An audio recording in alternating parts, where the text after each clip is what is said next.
as you might remember, one of the fundamental features that we discussed was the fact that in order for all these spectrum methods to be actually useful and applicable, you need to be able to assign dynamical, you have to assume an underlying Fokker-Planck equation so that you can think that at least you have recovered an equilibrium distribution. And so one problem that you might want to face is, what if you don't have such a reversible dynamics? But even if you do, maybe you are able to get that reversible dynamics. There are aspects of this. There are aspects of this diffusion map or Tika formalism that are suboptimal. And for instance, in the diffusion map formalism, you're supposed to choose a typical scale epsilon, and you're making assumptions with, and I would say that the fundamental feature that is perhaps risky in the diffusion maps formalism is that you have to have data sufficiently dense for you to be able to find pairs within a size epsilon, within a distance epsilon. And epsilon must be short enough. And this will ultimately lead to a dimensional reduction to the diffusion map plane. But typically, this reduction will need to be interpreted, because if you stick to, say, L1 and L2, then you will have a plane, or possibly L3, you'll have a three-dimensional space, and you can perhaps monitor the course of a reaction. Maybe all the reactant points will be here, the product points will be here, and then you will be probably able to understand that, data, there are perhaps two channels connecting the reactant and the product in this space. And then if you're lucky, then you can really say, look, I see two mechanisms clearly, because all these points are kinetically close and connected, but they are far from these points. And so clearly there are two mechanisms, as an example. However, it is possible that in order to get, if the system doesn't have any gap, then why should you stop at L3 and not include L4, L5, L6, L7, or if the gap is sufficiently high in the spectrum? And then, of course, you will still have, what you will achieve is a low-dimensional projection, but this low-dimensional projection will need to be still processed and clustered in order to get a representation you can physically interpret. So the methods that and when you do clustering, there are things that can happen. So how do you cluster configurations? Suppose now we have achieved the two-dimensional projection for sake of argument. And we have found points that in the diffusion map plane look like this. Then, a simple algorithm to cluster and find a Markov state will say, okay, I take a point I, and I look at the neighbors of this point. And if the distance between a set, and then I look at the distance of the points between this point, say I'm going to highlight it in red, and all data points. And if I see that the system, if this matrix of distances, kinetic distances, because there are distances in this plane, displays a gap such that, some states are kinetically close to one another and much further away from the others, then I would say, okay, fine, then I have two states, this and this. But let me now give you a counterexample that will kill this naive algorithm. Suppose that my data are distributed according to the following structure.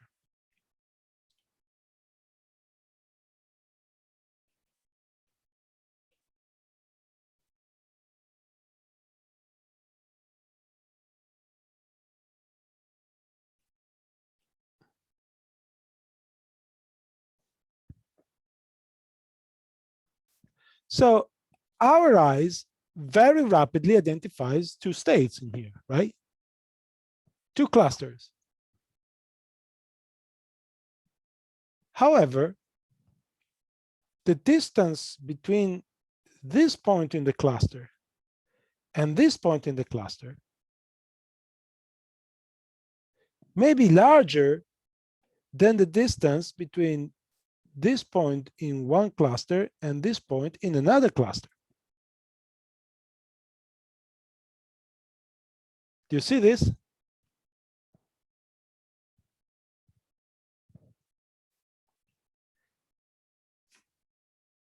So it has been for the longest time. This has been a longer standing issue in the field of statistical computing.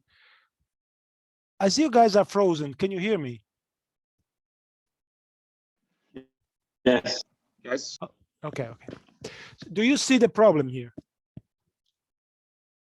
So clustering in the presence of non-completely trivial geometry is a tricky business, and a simple relative distance scheme may be prone to errors or may be fooled by data structures sufficiently complex. So this problem has been in the field for the longest time.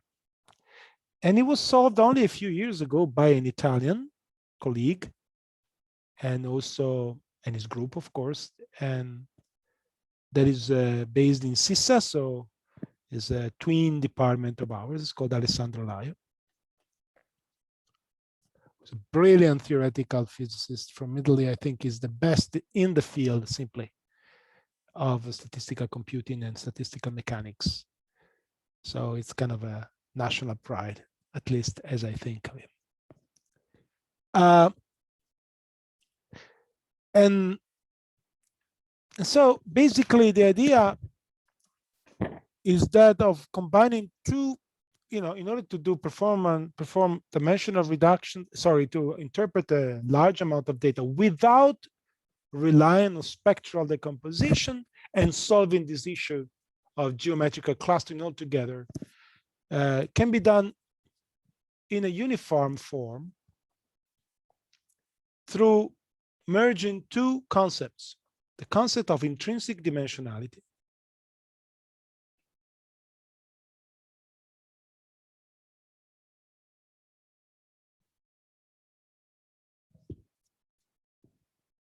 and the concept of density peak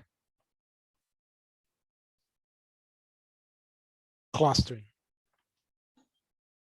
And both concepts, I think,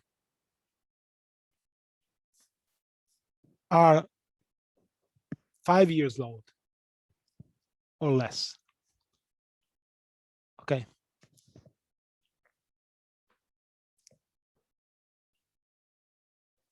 So what is the concept of intrinsic dimensionality? Suppose you have a statistical mechanical system in a configuration space. And for sake of argument here, we're going to think about R2, two variables, X and Y. But of course, the method is applicable only, is interesting only if the dimensionality is very large. But, I will stick to the two-dimensional case in this example for sake of visualization. So if I had infinite statistics, clearly data will be distributed onto the entire plane by ergodicity. No matter what is the structure of the underlying energy landscape, as long as the potential is not infinite, the statistical occurrence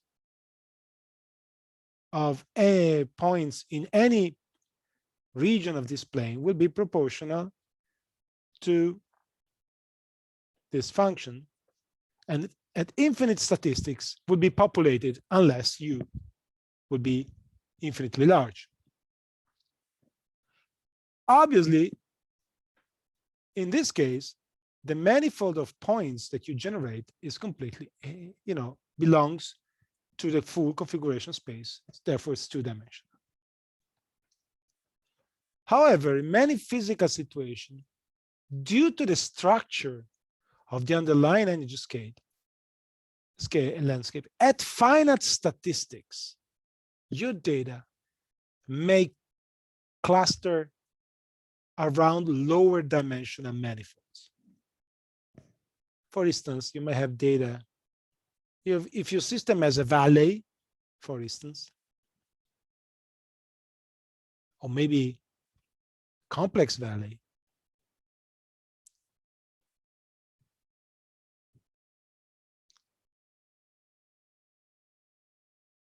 the data you generate at finite statistics may be distributed, for example, as in this cloud. Maybe in some region, like 3 times. So locally, you can define the concept. Locally, you find the concept of intrinsic dimensionality as the dimensionality of the generally curved manifold, which is describing the distribution of data at finite statistics. In this case, locally, the dimensionality is 1. Here becomes 2. Clearly, the effective dimensionality of your data manifold is a fundamental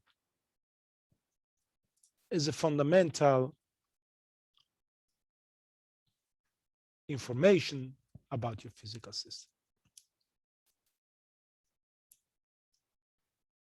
And if you can project onto this lower dimensional manifold automatically without needing to know the parameterization of the manifold, of course, one way would be I have a mathematical theory that tells me what this curvilinear CC, and I can locally define a system of coordinates in this curved manifold. I'm using the language of general relativity for those who have some background in that.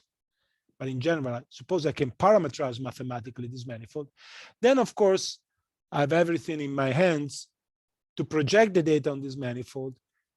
And then on this manifold, I can do density clustering, which means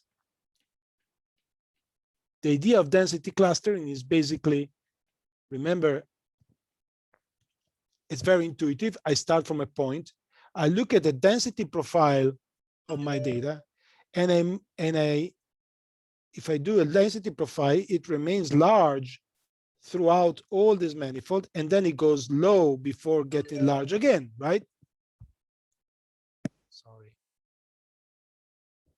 I'm trying to avoid this to ring, but okay, fine.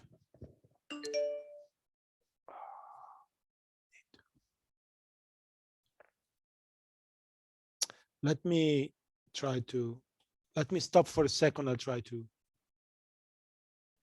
I'll resume the recording. So the density peak clustering is basically the idea that you start from a region, you evaluate the density, and you look around the density in your neighboring point. And when the density is larger, you keep on going, associating the points to the same cluster. You look around, the density is larger here, you associate it here, and you surf the region where the density is larger.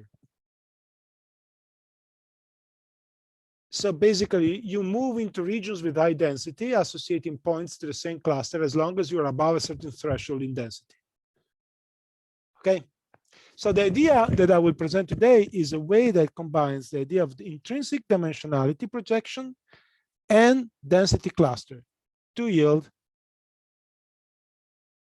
a low-dimensional clustered representation of our data. Okay.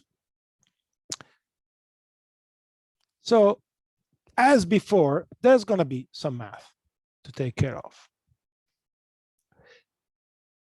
Okay, so how will that work? Well, the idea is to start with the concept. Okay, let's assume you are in a n-dimensional space, so in the large dimensional space. And then I have my clouds of data points, and let me focus on one of these points. I call it I equals 0 conventionally.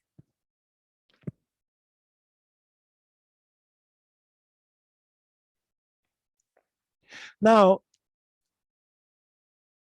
whatever is the density of my data, of course, I can always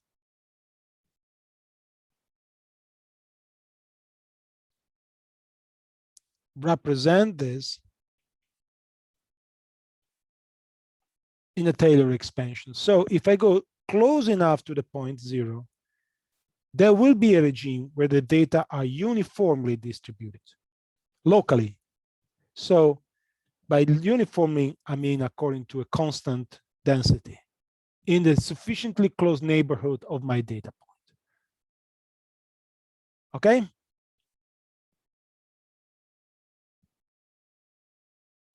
So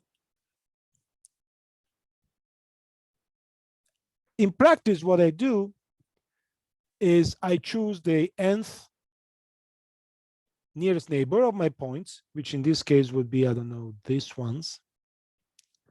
And then at some point in the calculation, I would say I would choose the 2n or n plus 1.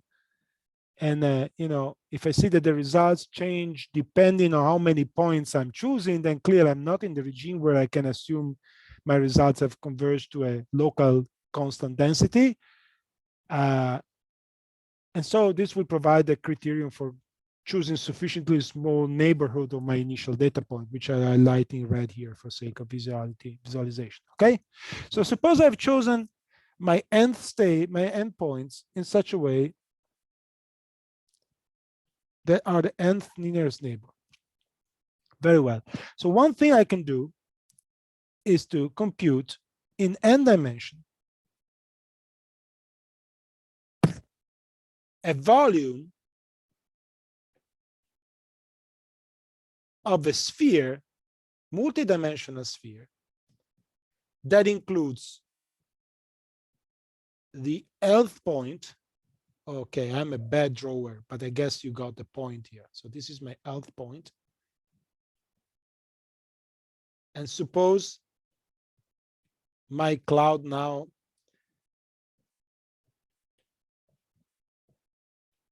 this is the cloud of data where the density can be assumed locally constant, so rho constant. And then of course I have a distance of the nth data, and I have the distance of the nth plus 1 data point. Okay?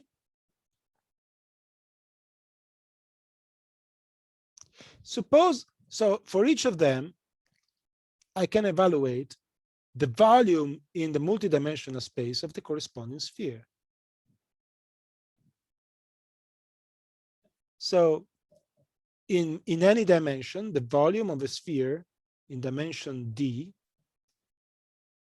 is given by r to the d times a coefficient omega d, and omega d is in general given by pi to the d half divided by the gamma function of d half plus 1. You can recognize the volume of this three-dimensional sphere and of the and the volume of and the surface of a circle if you know the gamma functions. Okay, so that's the general volume in d dimension of a sphere in d dimension. Now clearly the volume comprised between these two data points can be written by taking the difference between these two. So let me call delta nu L The coefficients that only depend on dimensionality, D, are D al plus 1 minus RD al.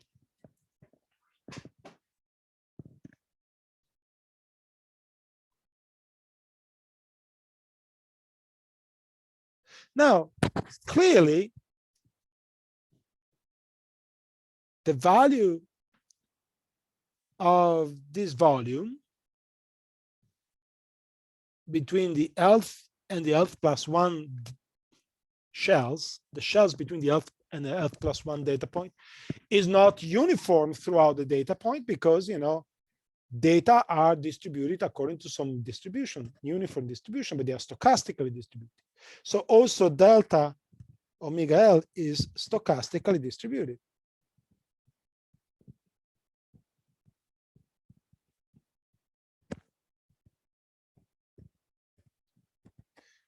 Now, it turns out that with a little bit of statistics and effort, you can compute the distribution associated with these stochastic variables for a uniform distribution of points in n dimensions. Okay?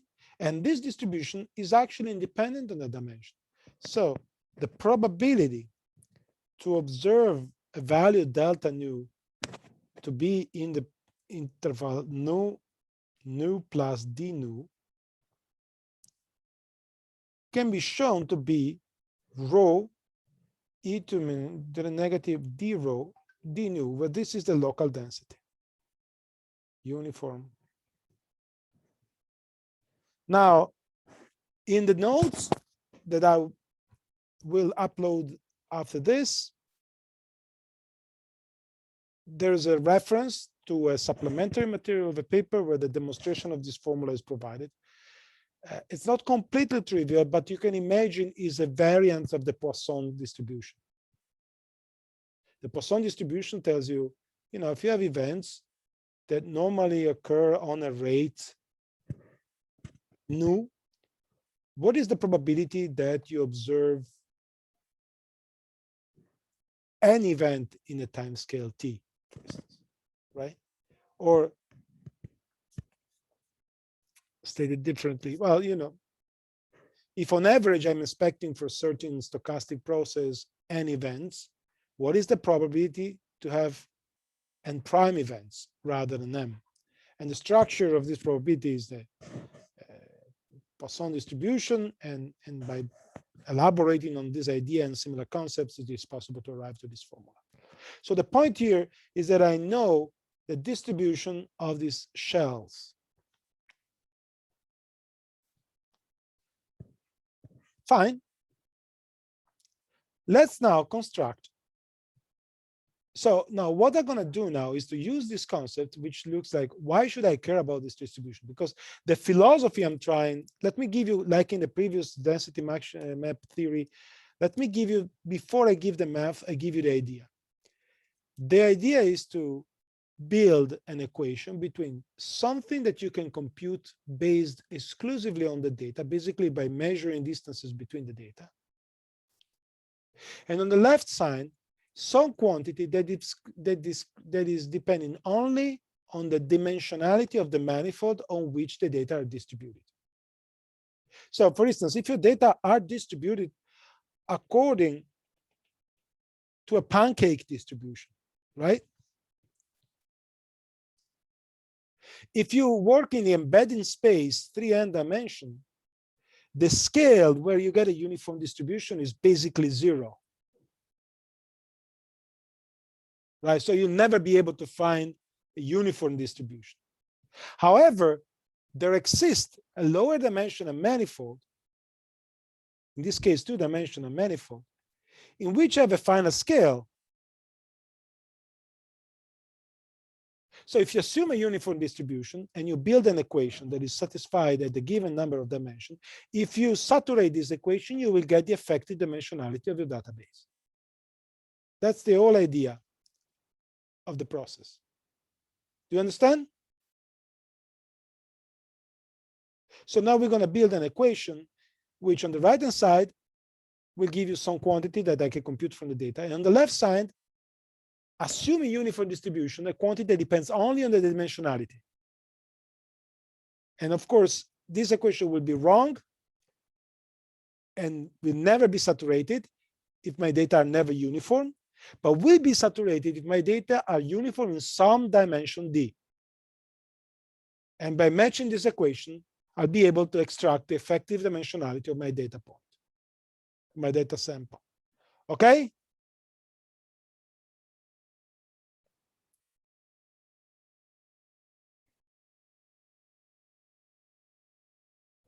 So the idea is then to construct some mathematical object that serves our purpose. What mathematical object are we interested in? Well, in this case, we look at the ratio between two volumes. So going back here, maybe this and this. Okay? Two shells. I'm waiting for refreshing. Okay?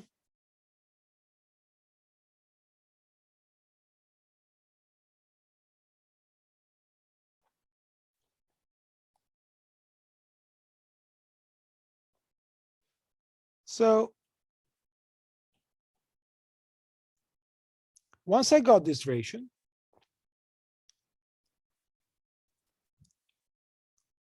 I know that the probability, I'm computing the probability of in this ratio belonging to a given interval, say R bar plus R dr bar. So how do I compute this? Well, this is clearly going to be the distribution of the first of the numerator. So distribution ni I, distribution of ni j,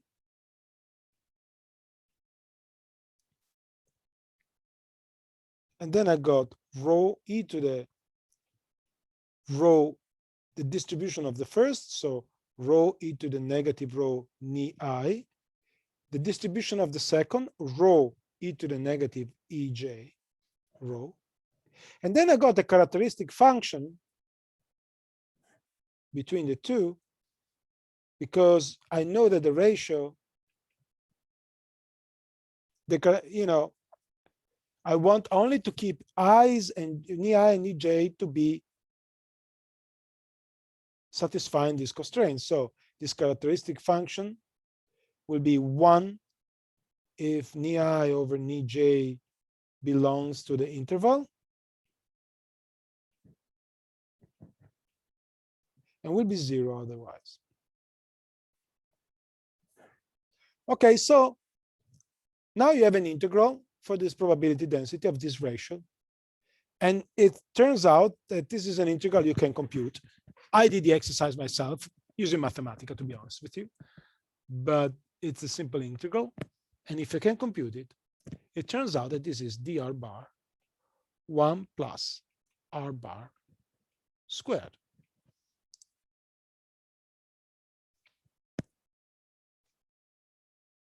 And this is true for any dimension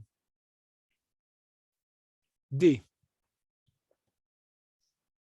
So this ratio of volumes given a uniform distribution is always equal distributed according to this probability for any dimension.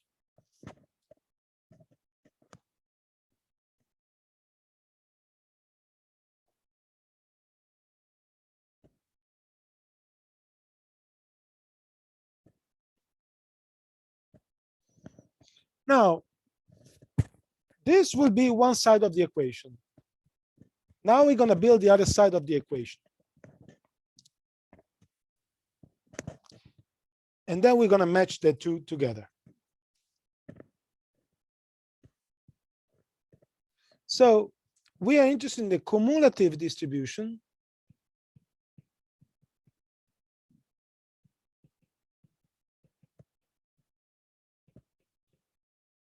of the quantity mu equals R2 divided by R1. So basically I have my data point, which I denoted in red. This is my I equal to 0 point. And I'm looking at the nearest point, let me call it R1, and the next to nearest point, let me call it R2. And I'm taking the ratio, and I call this ratio mu.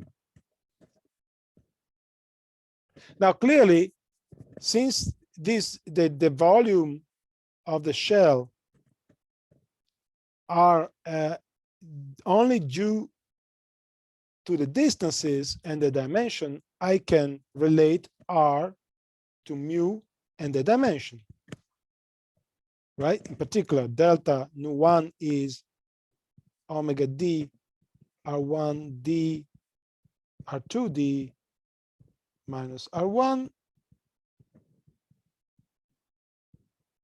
sorry, omega 2, and then omega 1 is omega d R1 to the d, for instance. So if you use this relationship, you immediately arrive to the consequence that R is equal to mu to the d minus 1.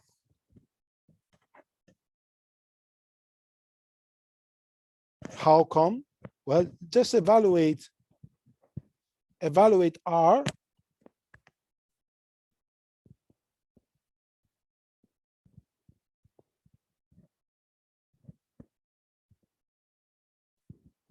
then the omega d goes away,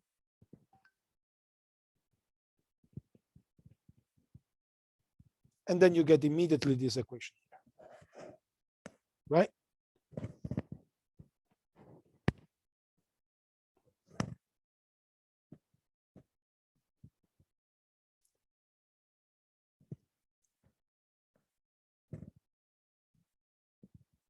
But now we're almost done.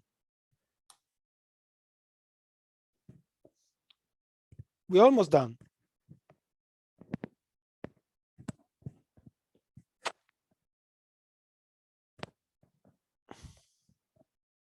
Since the distribution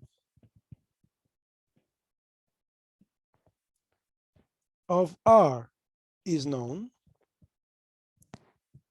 we can compute the distribution of mu.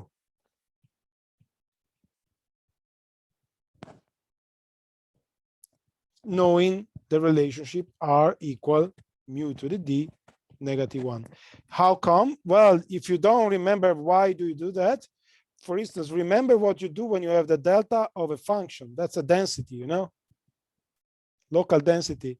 And the way you do it is by taking delta of x minus the zeros of the function divided by the gradient of the function in the zero, right?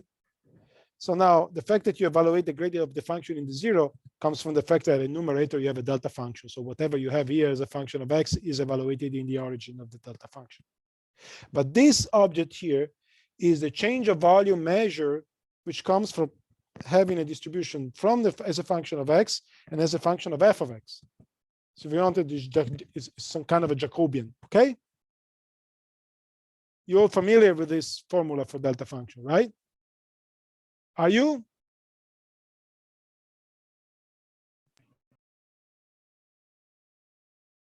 Guys, anybody?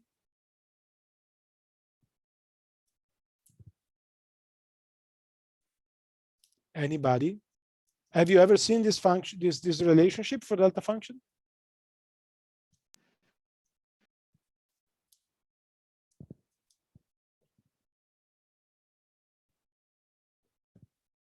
Mathematical methods for physics. You're not. You haven't. Am I talking to somebody here? Yeah, Or, we did. okay, somebody, please. I mean, give me some feedback. I feel like I'm talking to the dead. Okay. So given this, then, you know, the probability, then this relationship can be used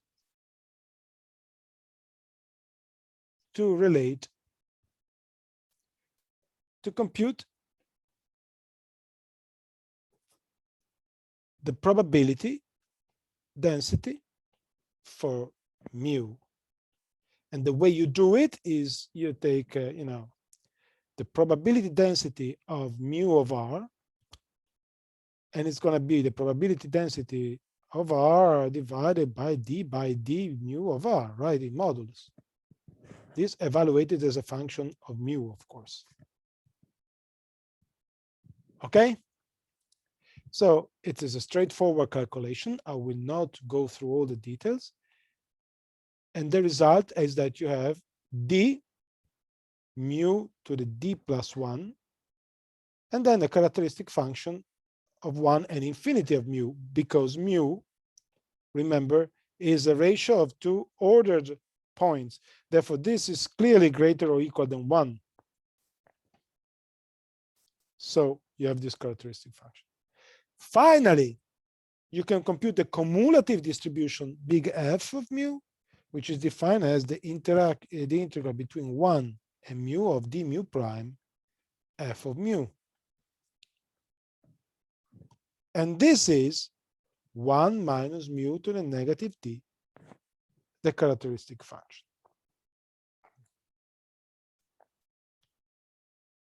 So finally, we are ready, because you see, this quantity, cumulative distribution of ratio, is something that I can compute from data. And this quantity depends only on what? What is the quantity that I can extract from the right-hand side?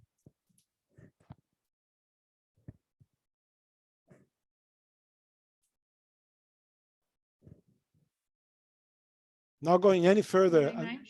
The dimension. So basically what I have is that the dimension of my data set is negative logarithm of 1 minus f of mu divided by logarithm of mu. So if I know a ratio and I know the cumulative distribution until that ratio, then I can extract the dimension of my data points. Okay, so what is the algorithm that falls from this to evaluate the intrinsic dimension of data?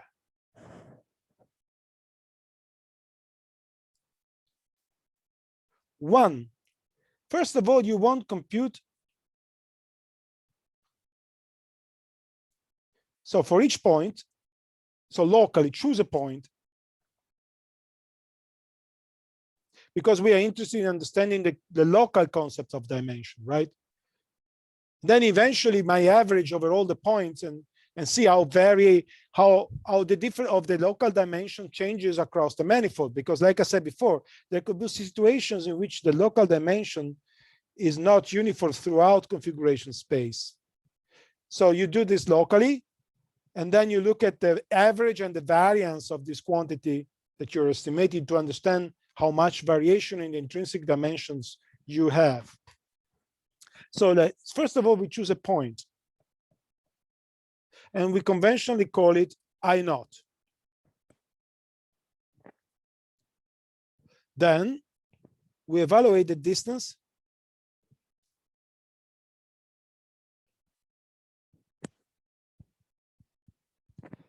of the n nearest neighbor. And we sort this distance.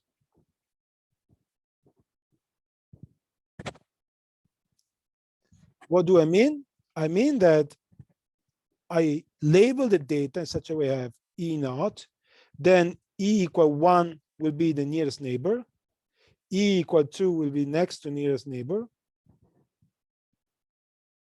then E equal 3 will be next to next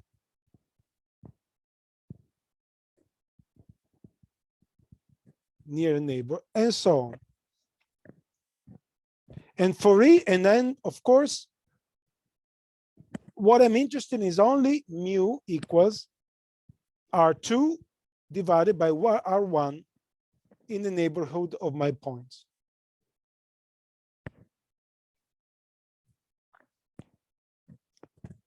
Okay, so now I do this for all points. I vary my initial point I naught. Repeat this for all points. So I will get a set of values mu1, mu2, mu3, mu(n), where n is the number of points in your data sets. And suppose that this, I have sorted this so that this is smaller than this, smaller than this, smaller than this, smaller than this.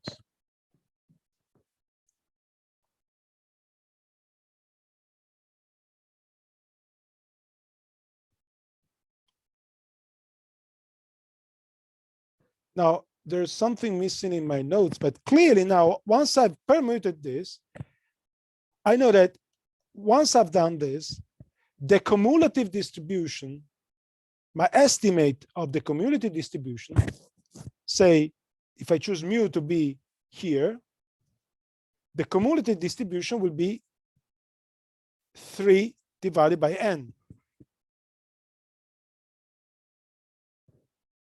If I choose it here, will be whatever it is. This is 4 divided by n, and so on and so forth. So from here, I can compute the cumulative distribution for every value of mu. And once I have this, I get a dimension.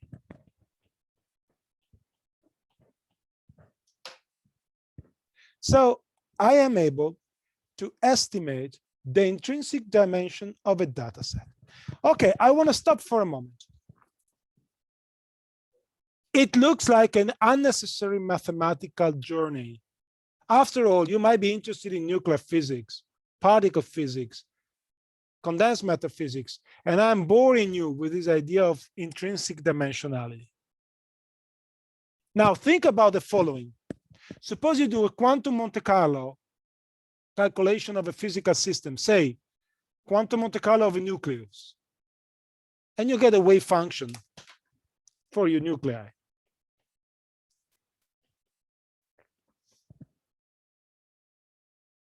And then from this wave function, you compute the probability density.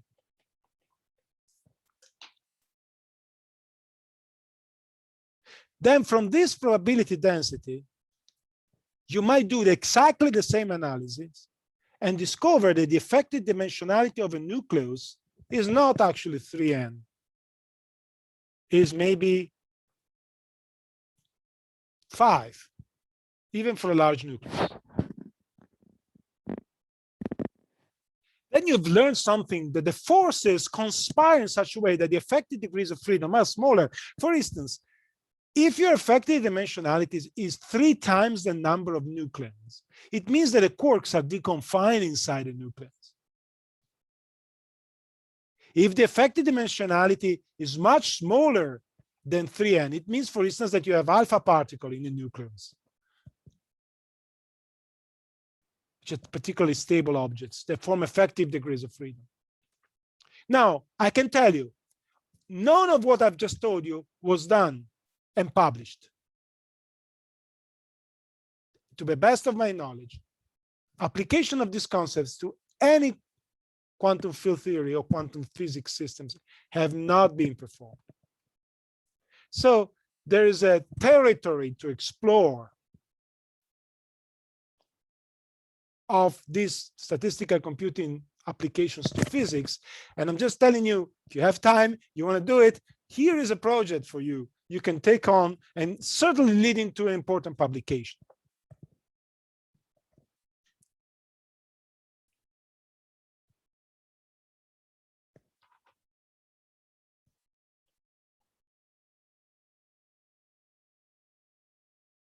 So you see that what I'm trying to do,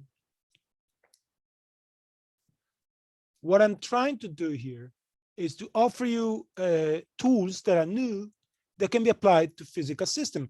In particular, the example that is most interesting is proteins. proteins are typically, like I said, made of hundreds of amino acids. So the nominal dimensionality will be 3n. You might claim, well, probably you don't have 3n. You have only 2 degrees of freedom per amino acids, maybe 3. Now, suppose so typically an amino acids are on average 20 atoms. So the dimensionality, the nominal dimensionality would be like 600. Okay. But if you only count, 600 per amino acid. So say you have a protein with only 100 amino acids, that's going to be 60,000 dimensions. Now you might say, well, the effective degrees of freedom are only the dihedral angles. Let's count 2 of them. Then you might say, okay, I have 2 times 100. That's 200. Well, much better. Well, calculations on molecular simulations show that proteins have an intrinsic dimensionality that is typically between 15 and 20. So 1 order of magnitude less. So this means that the motions in proteins is always extremely correlated over large distances. Cooperative. Even during process as radical as folding. So the concept of dimensionality is not only clustering technology, is also something that reveals collective behavior. And I want to give you, now I'm going to teach you what you should never do. And it's a joke, it's sort of a joke. So who among you knows what Standard & Poor is?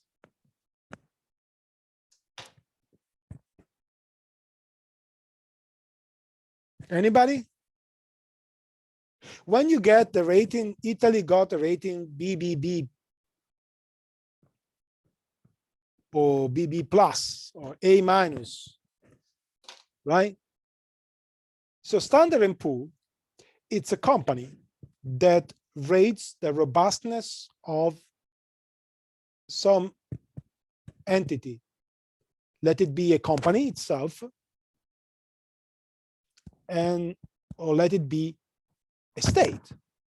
In particular, when you say the rating of the Italian gross inner debt, so the Italian economy is A minus, according to certain parameters, okay, corresponds to the fact that Standard & Poor's receives money to estimate how safe it is to invest in Italian gross income debt by buying loans, for instance, right?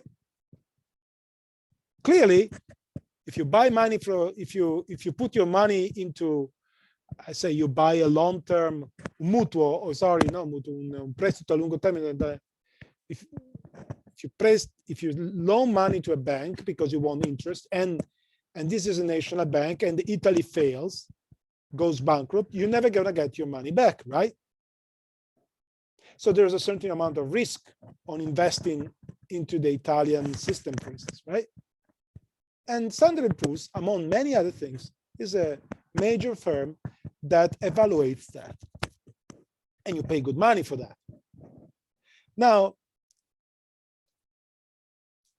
what Lio did in the supplementary information of his paper, I hope it's not yet, but he certainly didn't patent it. He did the following game. Standard & Poor's uses a 30-parameter space to identify a company. I don't know the number of, I'm guessing the number of employees, the average income, the expenses, the cash flow. You man it. I have no idea. I'm not. Right. And then uses these 30 parameters to come up with the final assessment of the strength of that company. So these parameters can vary in time, right? Because your income goes, and then people, Standard & Poor's does extract these parameters from the time series that company publish, right? Or they give them. Now, what Lio has done has taken this time series and built a data set and calculated the intrinsic dimensionality of a company. And guess what? He could predict with 100% accuracy the relative ranking of companies of Standard & Poor's in terms of relative dimensionality of the intrinsic database. Why? Because if a company is robust, if you alter one parameter, you stop selling, but you still have a lot of other parameters going, I don't know. You still have a lot of cash flow from previous acquisitions. I don't know. Or you can sell your options. I don't know. I don't know what I'm talking about. I have no background in the economy. But clearly, a robust company is one that is stable under perturbation of one of its stochastic estimators, right? In contrast, a weak company is one in which if you perturb it, you have nowhere to go, you die. The only way you can actually survive by remaining in correlating all these dimensions, all these parameters in a lower dimensional manifold. And you can get this prediction right away, just in terms of intrinsic dimensionality. Why I say you should never do that? Because instead of patenting this and basically sending Standard & Poor's bankrupt or selling it for millions and then publish it, he chose to put it in a supplementary material with no interest in making any profit out of an invention like this. I mean, he could have sponsored, if he didn't want to make money, he could have sponsored his own research for years out of an idea like this. And I'm bringing this up to say, when you have a great idea, you can always publish it after you patent it. Nobody prohibits you to make it public. But maybe first you want to patent it, because sometimes this may offer interesting perspective. Patenting, it doesn't imply any discovery to remain secret. And most of patents, in particular all those that I have done, are completely free for scientific research. So you can still use it freely to do pure science. Of course, if you want to make money out of an invention, you have to pay the license. Okay, so this is something I'd like to stimulate you to. Think, if you have an idea, think how, before you tell your friends and put it on Facebook, think about patenting it. I'm sure Standard & Poor's would have been extremely interested to know that what they value millions could be done on a cell phone in a few seconds by the appropriate statistical computing tools. Okay, fine.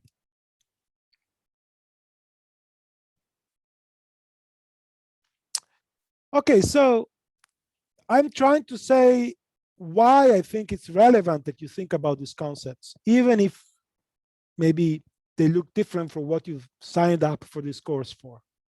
And I promise you, we're going to do field theory in the last month, and we're going to do standard statistical field theory. But I think it's the time for you to think about these concepts for your own future. Okay? There's so many ideas that are popping up these days that I feel I would not be right to you if I didn't tell you about them. Okay? So last thing, suppose we now have found the intrinsic dimension. And the second piece of information is this density clustering algorithm. And now I'm going to go a little bit quicker.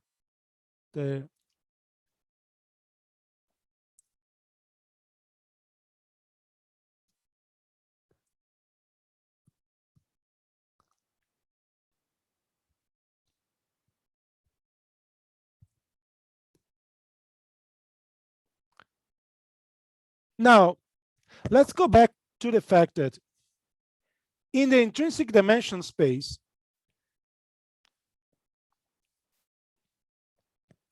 we had this relationship, right? That tells me what is the probability that my value delta nu, the volume of the shell, falls into a certain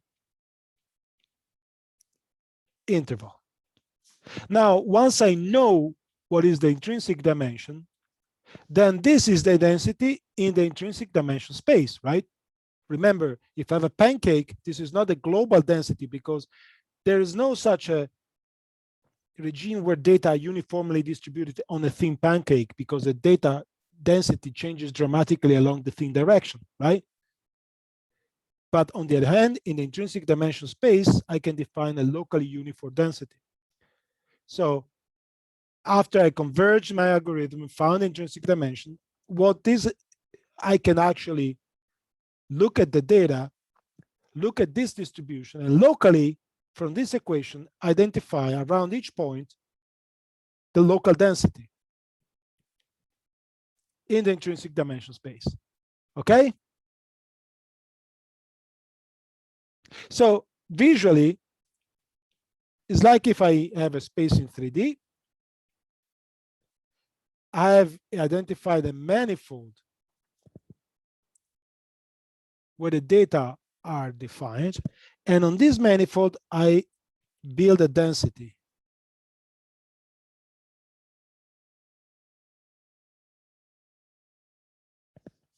Okay?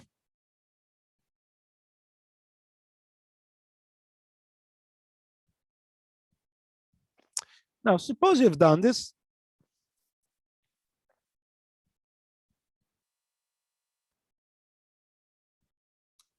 Well,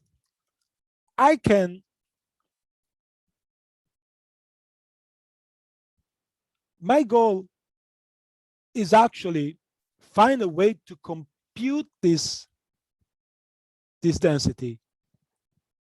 Of course, in principle, one may say, I use this equation right away, but this means for each point,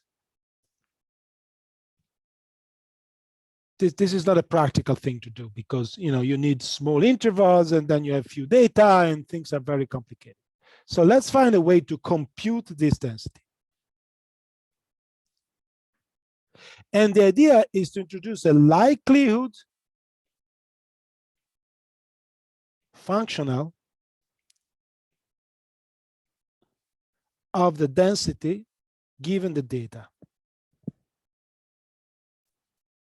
So what is a likelihood functional of the density given the data? Is a function that will give me the most probable estimate of the density given the realization that I have measured, my data point. Okay, this is a standard concept in statistics. Have you ever heard of it? The chi-square is the most probable fit given the data. It's a likelihood, maximum likelihood, right? So the idea is the same. And what is this likelihood function? Well, the likelihood function is the following. So given my set of i's,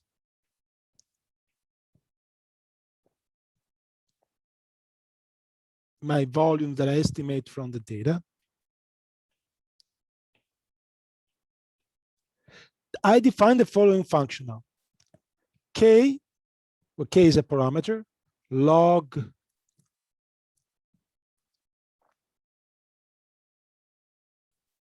okay, let me add some parameters here, sorry.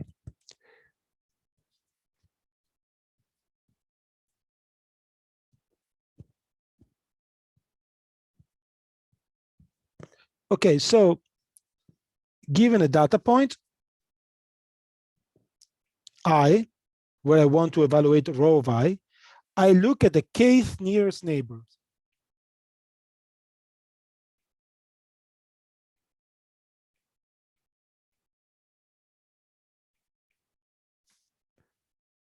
And then, of course, for each of them, I can evaluate this volume or this volume. So 1 all the way to K.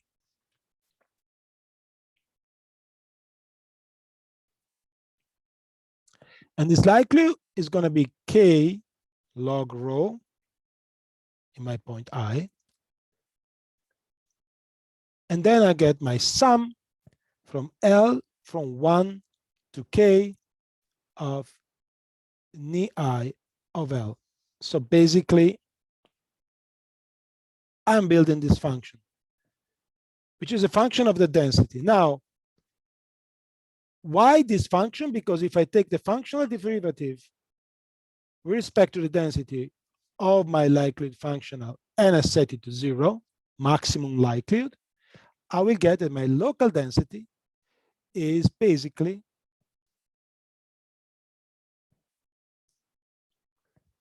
given by this, where V I comma K is the sum from L going from 1 to K of ni I L.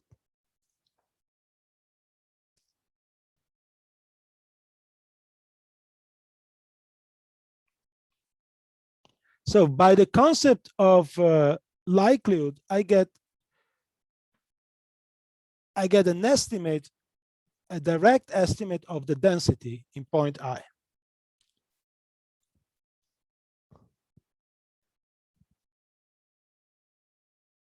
So this way, by projecting your data on a subdimensional manifold, you have a way of estimating the local density onto the subdimensional manifold without having to specify the curvilinear parameters that define mathematically the manifold. And then you estimate the most likely density given the data that you have calculated.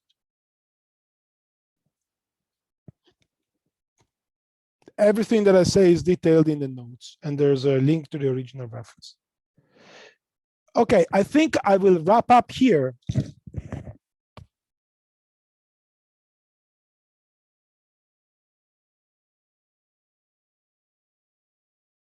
So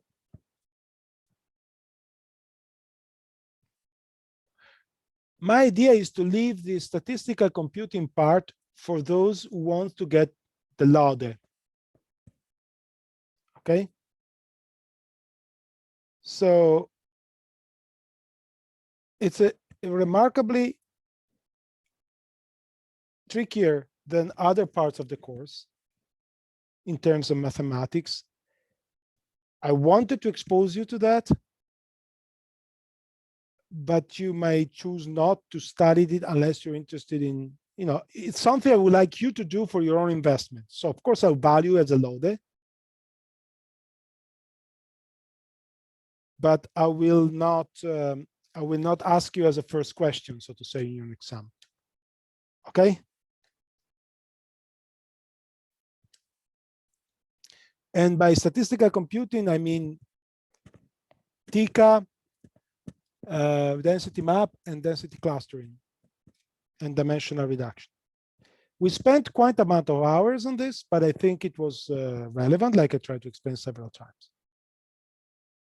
So to motivate you to study them, I say I will reserve these for those who are interested in the load. Okay. So starting next lecture, we'll go back to the standard track of the course, which will involve doing some statistical mechanics of rare events and then going to statistical field theory. I will try to finish all of non-field theory part of the course by next week. So we will do only 2 classes on the remaining chapter of part 1 of the course, so that we have all of May to enjoy field theory applications. Okay? And statistical mechanics. Okay, guys, I think I can stop a little bit earlier today, and unless you have questions, of course.